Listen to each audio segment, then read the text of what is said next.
Alright, so we have a new episode of Tulsa King called War Acres, and the plot for it is pretty much this. The ground shifts in Tulsa King episode 7 as the changing of the guard is bad news for Dwight.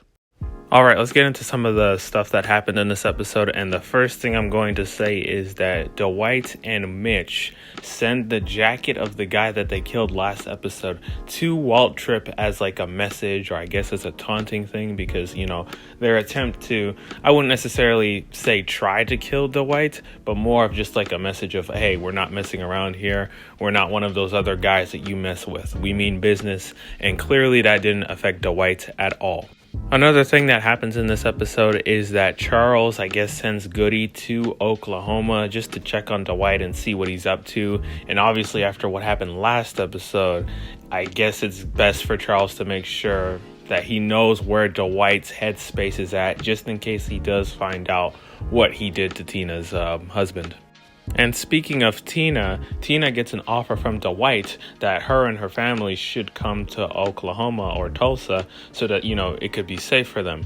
But I guess it's more of just Dwight just trying to be a protective father. But once again, Dwight really does care about her daughter. And at the end of the day, that's all he's ever going to see her as. And initially, Tina doesn't even attempt to think about the offer and pretty much declines it. But the more and more as the episode goes on, she starts to contemplate on actually moving to Tulsa and even ends up asking her, husband if they should do it. But eventually her husband was able to convince her to not move to Tulsa. Oh, and by the way, I feel so bad for Roxy because in this episode she finds out that her boyfriend or husband is dead, or at least probably dead. And then Stacy, tells Roxy that she should go and get into Walt Tripp's computer and see if she can find anything that could maybe incriminate him. And then, of course, by all odds, Walt Tripp is there. And by the way, the moment he stepped into that room, it was immediately tense till the end of that scene. And you're thinking, oh, maybe Roxy's able to get out of this. And then eventually she gets choked to death by Walt Tripp, which seems straight out of some type of thriller horror movie, by the way, and kind of proves that, this Walt Tripp guy is not to be messed with. And each episode we're getting more and more of that side to him. And it'll be interesting to see how this season ends with his character at all, because I thought that maybe his character will be done by season 1. But the more and more that we see of this guy, it looks like he might be a villain for future seasons as well. Also, Bodie, his place gets absolutely destroyed, and the episode doesn't really address that at all. We just see it get destroyed, and then eventually, a couple of scenes later, it's perfectly fine.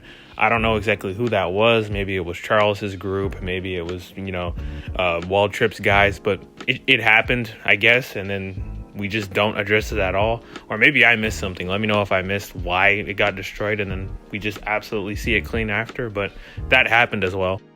Also, what has been missing from the past couple of episodes was its humor because of how serious everything has gotten. And in this episode, they kind of come back to the comedy. I'm not going to spoil exactly what it is that they say that it's funny, but I am glad that the humor returned, because for the next couple of episodes, it looks like that humor is probably not going to be there. Also, Dwight ends up going on a date with the woman that owns the horse ranch thing. And honestly, I really didn't care because of all the other stuff that was happening. But she doesn't seem to mind Dwight's past, which I guess it's good for him. But honestly, all the other stuff that has happened this episode, this is probably the thing that I care about the least. The final and most important thing that I want to talk about for this episode is what Charles does to Pete.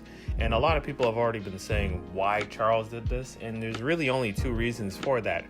The first one is that he was supposed to go to college, and apparently Pete, got rid of his fund or something like that and ruined his chances of going to college or becoming the thing that he really wanted to do. And the second one is mainly just because, Pete, talks crap about him, talks down on him, mentions how Dwight's pretty much the better man, and never really gives him credit. And that, for any person, that would be disrespectful. And honestly, I don't think any of us here who are listening to this video would do what, Charles did. But let's just say that we wouldn't have positive thoughts in our mind about that person. And the third reason why Charles killed Pete is simply because he gets to be the boss now, and now the questionable things that he did before, now he can do them without being, called out on it. And if the other guys do call him out on it, guess what? They're probably going to be 6 feet under. And overall, guys, this might be the best episode that Tulsa King has come out with, and I'm really enjoying this overall show. Merry Christmas to everyone who is watching this episode, and if you're watching this episode after Christmas, then I hope that your Christmas was very good. But what did you guys think of this episode? Did you like it as much as I did? Did you not like it? Let me know in the comments, and those are my thoughts on that.